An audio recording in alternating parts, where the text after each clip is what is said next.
Saya akan menjelaskan eksekutif summary atau ringkasan eksekutif. Bisnis yang sedang saya akan jalankan adalah pembuatan alat yang sangat membantu di tengah adanya pandemi COVID-19 saat ini. Alat yang akan saya buat berupa bilik sterilisasi yang berguna untuk menyemprotkan atau menyeprai cairan disinfektan yang telah ditaruh di dalam bilik yang diatur dengan sebaik-baiknya agar alat yang dibuat dapat berjalan dengan baik dan memuaskan para konsumen. Alat yang kami buat cenderung lebih murah dan lebih mudah untuk digunakan dibanding dengan pengusaha bilik sterilisasi yang lain. Alat ini sudah dilengkapi dengan sensor dan aktuator yang canggih dengan menggunakan microcontroller yang dirancang dengan efektif dan presisi. Dengan alat yang kami buat ini diharapkan dapat membantu masyarakat di tengah pandemi COVID-19 saat ini. Sasaran alat ini adalah di tempat-tempat yang cenderung masih sering dikunjungi oleh banyak masyarakat saat ini. Contohnya puskesmas, rumah sakit, rumah bidan, balai desa, dan perkantoran yang masih mewajibkan pegawainya untuk tetap bekerja di tempat. Alat ini didesain dengan model yang minimalis sehingga tidak banyak menghabiskan ruang dan tempat. Dengan harga yang relatif terjangkau dibanding dengan produsen-produsen yang lain, mungkin alat ini akan laku di pasaran. Kami juga menyediakan jasa maintenance apabila alat ini mengalami suatu error atau masalah. Dengan alat yang kami buat mungkin sangat membantu pemerintah dalam membasmi pandemi COVID-19 saat ini. Masyarakat akan cenderung merasa nyaman karena sudah disterilkan dengan bilik sterilisasi ini. Yang kedua yaitu industri analisis atau analisis industri. Skala bisnis pada kami yaitu mematok keuntungan yang tidak begitu banyak, karena tujuan utama dalam membuat bisnis bukan untuk sekedar keuntungan saja. Kami lebih memfokuskan kepuasan dan kenyamanan masyarakat di saat terjadinya wabah virus corona saat ini. Pada pandemik ini sangat dibutuhkan kebersihan pada seseorang, sehingga dengan adanya bisnis kami ini diharapkan masyarakat akan merasa nyaman karena sudah dibekali alat sterilisasi. Mungkin banyak pesaing yang membuat alat yang sama dengan yang kami buat, tetapi kami sudah menganalisis di mana kelemahan pesaing-pesaing tersebut. Setelah mengetahui kelemahan dari pesaing, kami akan memperbaiki kelemahan yang ada di dalam pesaing untuk kita terapkan di alat kami. Yang menjadi tren pada industri alat yang kami buat ini adanya penyemprotan disinfektan pada tubuh manusia dengan otomatis. Kami membuat tren lebih menarik dan lebih disukai oleh masyarakat dengan menambahkan fitur-fitur yang dapat kami buat pada alat kita. Mungkin di perusahaan lain hanya sekedar menyemprotkan cairan disinfektan, tetapi pada alat kami akan ditambahi fitur yang dapat mengukur suhu orang tersebut sehingga dapat dianalisis apakah orang itu ODP atau PDP. Dari alat kami dapat memantau atau mengirim data ke dinas kesehatan setempat sehingga dinas kesehatan tidak perlu terjun langsung ke lapangan untuk meminimalisir terjadinya pertularan. Alat kami sudah dilengkapi dengan kecerdasan buatan dan juga dapat mengirimkan data dengan menggunakan IoT atau Internet of Things. Ini mungkin masih dibutuhkan walaupun pandemik ini sudah hilang, karena masyarakat mungkin lebih mementingkan suatu kebersihan setelah melihat wabah virus corona ini sangat mengutamakan kebersihan badan. Jika jangka panjang alat ini masih dapat digunakan terus-menerus karena kebersihan dijaga tidak hanya karena adanya virus corona ini saja. Yang ketiga adalah company description atau gambaran perusahaan. Perusahaan kami adalah perusahaan pembuatan alat bilik disinfektan yang telah dilengkapi dengan kecerdasan buatan dan dapat menerima data dan dapat mengirim data ke dinas kesehatan setempat dengan menggunakan IoT. Perusahaan kami relatif lebih mengutamakan kenyamanan dan keamanan masyarakat ketimbang keuntungan yang kami dapat. Kami tidak mementingkan keuntungan karena dengan pembuatan alat yang kami yang membuat masyarakat merasa aman dan nyaman akan dapat membantu beban pemerintah untuk melawan pandemi yang melanda negara kita saat ini. Sejarah di perusahaan kami dibentuk dari adanya pandemi virus COVID-19 yang melanda negara kita. Dengan adanya pandemi ini, kami menyediakan sebuah alat untuk melakukan pencegahan penularan virus corona, yaitu membuat alat bilik sterilisasi yang dapat menyemprotkan cairan disinfektan secara otomatis. Alat kami juga dapat mengukur suhu seorang yang memasuki bilik ini dengan hasil pengukuran suhu yang akan dikirim dapat menjadi data dan kemudian dikirimkan ke dinas kesehatan menggunakan IoT. Perusahaan kami memiliki visi, misi, dan tujuan perusahaan seperti berikut ini. Visi pertama, meminimalisasi terjadinya penularan virus corona dengan menggunakan bilik sterilisasi yang menggunakan kecerdasan buatan dan IoT dengan tujuan untuk mempermudah pemerintah mendeteksi penyebaran virus corona ini. Misi pertama, membantu masyarakat agar merasa nyaman dan tentram karena alat yang kami buat ini. 2. Membantu pemerintah menangani penyebaran virus corona atau COVID-19. 3. Menjadikan masyarakat yang sehat dan menjaga kebersihan di lingkungan. 4. Menampung tenaga kerja untuk mengurangi pengangguran karena terjadinya PHK pada beberapa perusahaan. Tujuan perusahaan yaitu pertama, mencapai target dan mengutamakan kenyamanan dan kepercayaan konsumen karena perusahaan tidak mematok keuntungan yang terlalu besar. 2. Menyediakan lapangan kerja yang bagi masyarakat. 3. Membuat alat yang dapat membantu pemerintah dalam pencegahan penularan virus corona. Jenis produk yang kami buat adalah suatu alat yang dapat mencegah penularan virus corona sehingga dapat membantu pemerintah. Alat kami buat sudah dilengkapi dengan kemajuan teknologi, yaitu kecerdasan buatan yang kami terapkan. Alat kami juga dapat mengukur suhu seseorang sehingga dapat dilihat apakah orang itu ODP atau PDP. Kemudian data yang diperoleh akan dikirim ke dinas kesehatan setempat sehingga dinas kesehatan tidak perlu terjun langsung ke lapangan. Alat kami juga relatif lebih murah dan lebih maju dibandingkan dengan produsen yang lainnya. Status perusahaan kami saat ini sedang melakukan tahap pembuatan dan perancangan yang nantinya dapat disesuaikan dan tepat dalam menjalankan visi dan misi kami. Sedangkan kami sedang melakukan koordinasi dengan pengurus perusahaan yang nantinya akan dijalankan.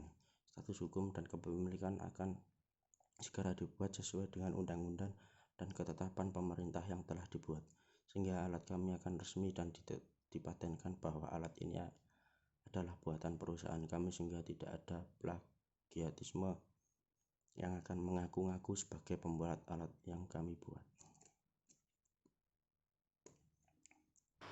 Struktur perusahaan, yaitu ketua, pemasaran, produksi, dan keuangan. Berikut adalah pelaksanaan bisnis. Marketing Intan, pembuatan alat Ari, pembuatan alat dan coding Jamal, desain alat yaitu Avan. Kemudian di poin kelima yaitu model bisnis.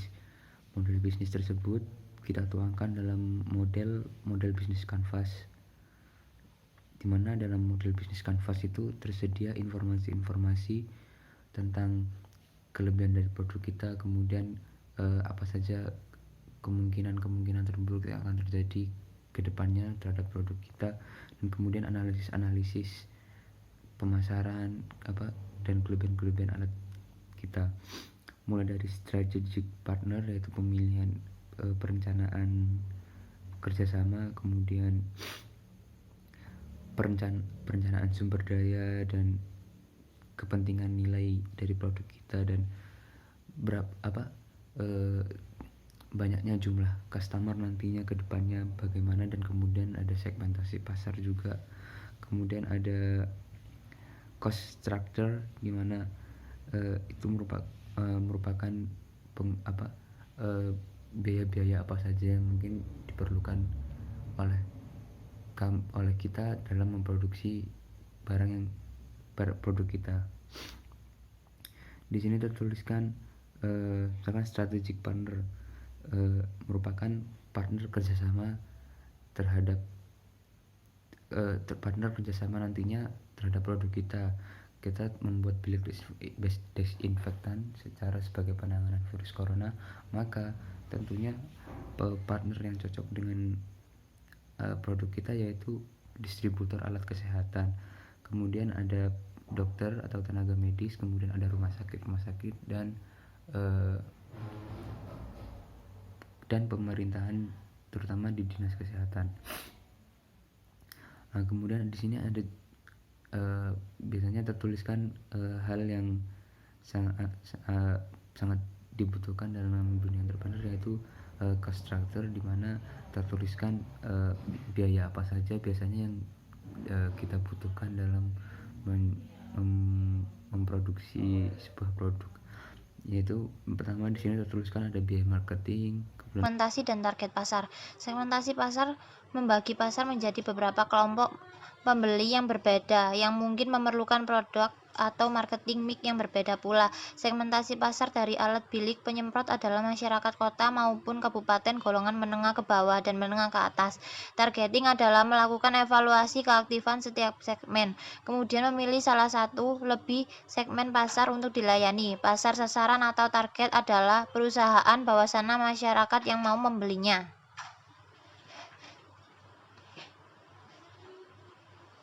Perilaku pembeli, yaitu permintaan, perkembangan permintaan sekarang, prospek permintaan di masa mendatang. Analisis pesaing. Dalam hal pesaing, usaha ini cukup besar dalam mengalami hambatan karena suatu banyak yang membuka usaha seperti ini. Namun hal tersebut tidak menjadi suatu penghalang bagi kami untuk menjalankan usaha ini, karena kami mempunyai keunggulan untuk bersaing dalam menciptakan inovasi baru sesuai dengan keinginan masyarakat. Dalam hal ini, keuntungan tidak hanya untuk pebisnis saja, tetapi konsumen juga dapat merasakan keuntungannya sendiri. Strategi pemasaran di Untuk selanjutnya, saya akan berbicara mengenai ekonomi bisnis, di mana bisnis ini berbicara mengenai semua pengeluaran ataupun pemasukan ataupun keuntungan yang ada di bisnis kami. Yang pertama adalah pendapatan aktif. Pendapatan ini merupakan penghasilan bulanan yang diperoleh dari hasil pekerjaan. Nah, di sini kami mendapatkan pendapatan dari hasil penjualan produk. Kemudian ada pendapatan investasi atau pendapatan portofolio. Sesuai dengan namanya, kami mendapatkan pendapatan dari investasi yang dari sebagian keuntungan penjualan.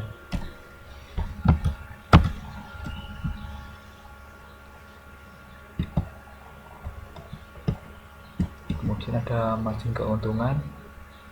Margin keuntungan ini dihitung ya, ini dari laba kotor gross Untuk menghitung gross profit margin, dihitung dari laba kotor per total pendapatan kali 100%. Nah, total dari gross profit margin di bisnis kami setelah dihitung mendapatkan 99%.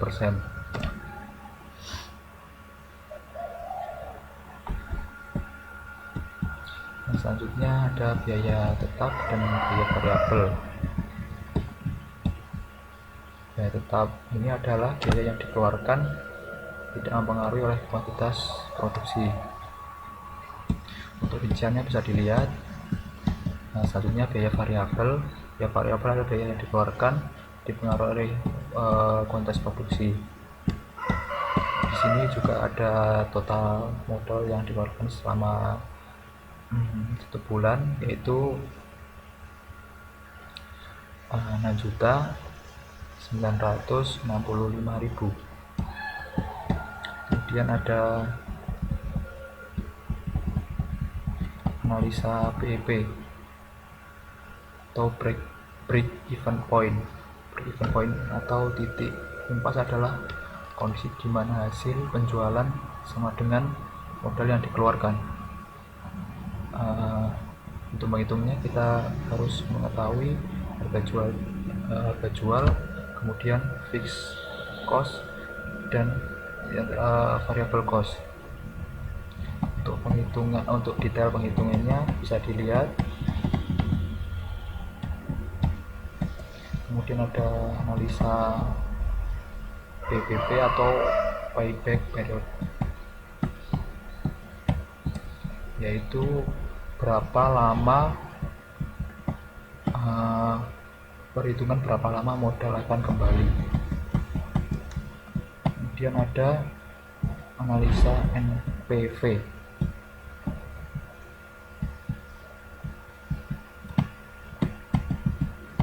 atau net present value. Net present value ini setahu saya adalah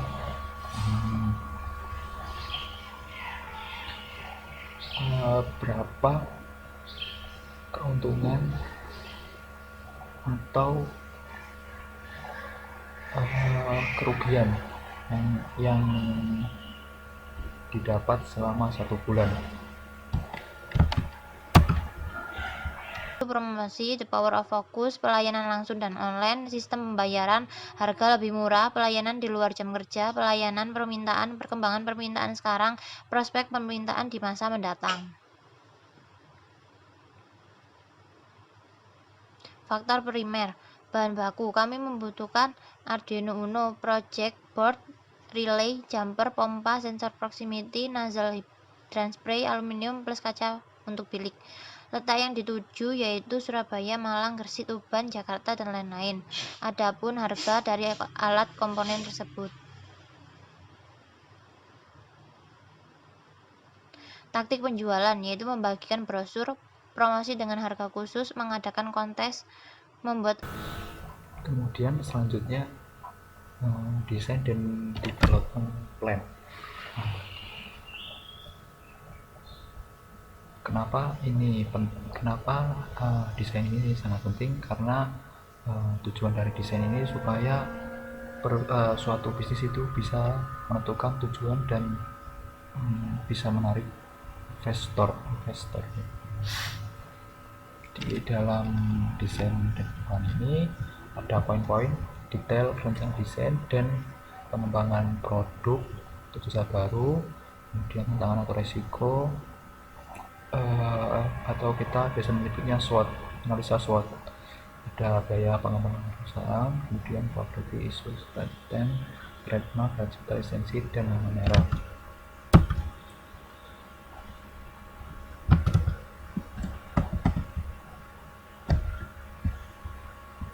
Detail rencana pengembangan seperti ini, kami menggunakan beberapa strategi, yaitu strategi peningkatan kualitas, tujuannya untuk menarik minat serta meningkatkan kepuasan pelanggan. Yang selanjutnya adalah strategi peningkatan keistimewaan untuk seperti keistimewaan ini untuk menunjukkan apa sih keunggulan dari produk yang kamu berikan. Kemudian ada strategi peningkatan gaya.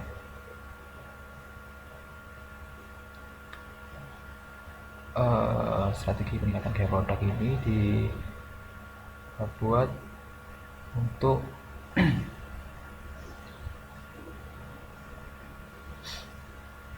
supaya sebagai branding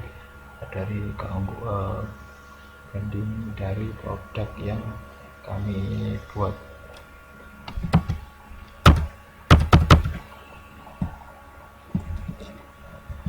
Untuk desain alatnya akan seperti ini.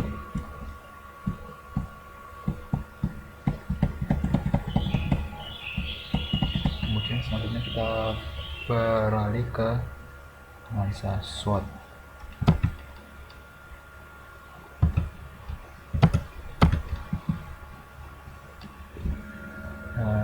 Strength, kekuatan, pelayanannya kita akan tambahkan di pelayanan. Kemudian tentu saja karena ini menggunakan produk yang kami buat ini menggunakan teknologi yang canggih, jadi modern. Kemudian automotive, Dan fairness kelemahannya, nah untuk kelemahannya ini ketika program error, maka konsumen itu tidak dapat maintenance sendiri.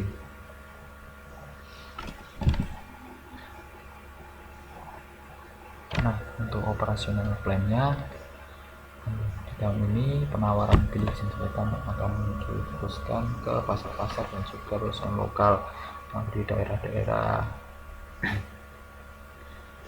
Kami juga akan menarik minat dari konsumen berupa pemberian diskon dan servis gratis pada jangka waktu garansi masih berlaku. Jika 50% pasar yang tuju pada jumlah terpenuhi, maka kami akan melakukan penawaran bilik disinfektan ke tempat lainnya. Untuk produksinya, ketersediaan bahan baku sudah didapatkan karena komponen yang kami dalam pembuatan alat tersebut sering digunakan oleh masyarakat dan juga sering ditemui pada toko-toko komponen elektronik. Di sini juga ada backstage di mana kami mencari supplier, membeli bahan, dan menyediakan peralatan, perencanaan, disinfektan, dan juga ada pembuatan alat. Kemudian troubleshooting dan assembly bilik disinfektan, publikasi dan penjualan tahap, evaluasi, kemudian publikasi, dan terus ada evaluasi terakhir. Untuk front di desain dan rencana pembangunan ini juga ada front stick, di mana untuk strategi jangka pendeknya kami melakukan promosi produk secara langsung, melakukan promosi produk dengan memberitahu toko elektronik yang punya produk baru, yaitu memberi bilik disinfektan otomatis. Promosi melalui medsos, juga memanfaatkan medsos untuk memasarkan produk melalui Instagram, dan juga selain medsos kami juga akan melakukan bersama dengan Google Ads. Kemudian ada strategi panjang detail yaitu berupa membuat surat izin usaha secara resmi dan juga melakukan kerjasama dengan toko elektronik, memperluas pasar, mengembangkan perusahaan. Nah, untuk kualitas kami akan menjaga kualitas terbaik supaya konsumen itu tidak kecewa. Kemudian untuk lokasi tempat usaha, lokasi yang strategis seperti tengah kota,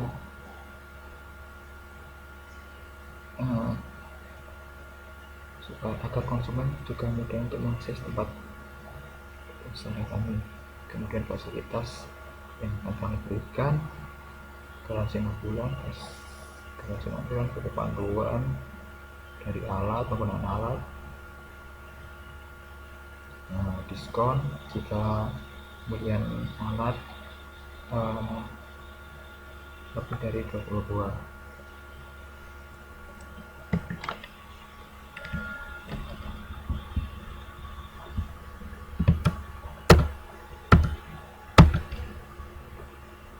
Pada poin di jadwal, kemudian kita masuk kepada segmen jadwal keseluruhan, di mana jadwal keseluruhan tersebut mengatur jadwal dari tim kerja produksi kita dalam mengatur jadwal kerja kita ke depannya. Jadi dimulai dari minggu pertama hingga minggu keempat terdapat beberapa jadwal-jadwal yang harus kita tepati agar nanti terlaksananya produksi akan lancar berjalannya dengan waktu. Pada minggu ke-1 pasti kita di minggu-minggu awal tersebut ada pengumpulan modal usaha, pengajuan izin usaha, penyusunan strategi pasar, dan dan yang lain-lain. Kemudian kita dapat memulai produksi itu pada minggu kedua atau minggu ketiga, dan di minggu keempat. Nah, di minggu keempat itu di minggu ketiga tersebut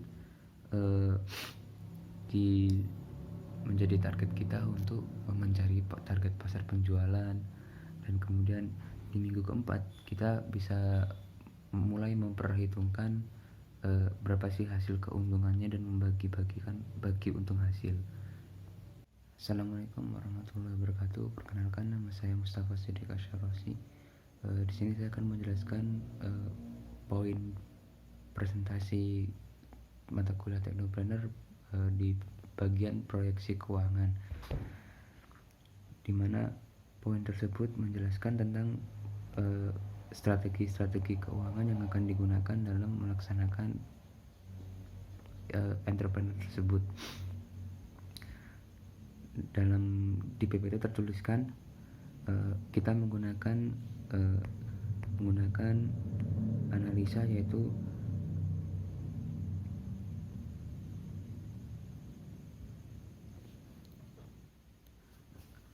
ada yang istilahnya analisa net present value. Jadi dalam analisa net present value tersebut dapat kita ketahui dalam keuntungan yang akan diperoleh dari entrepreneur tersebut dalam penjualan produk tersebut. Jadi analisa di sini merupakan hasil keuntungan yang bisa didapatkan jika dalam jumlah barang yang terjual dengan barang yang kita produksi. Dalam analisa tersebut kita mendapatkan keuntungan sekitar 3.035.000 dalam setiap bulannya. Kemudian ada suatu analisa lagi, yaitu merupakan analisa payback periode, di mana dalam waktu 15 hari dalam payback periode tersebut dapat ditentukan dalam berapa jangka waktu kita dapat mendapatkan modal kita kembali. Dari hasil analisa dapati dalam waktu 15 hari modal kita akan kembali.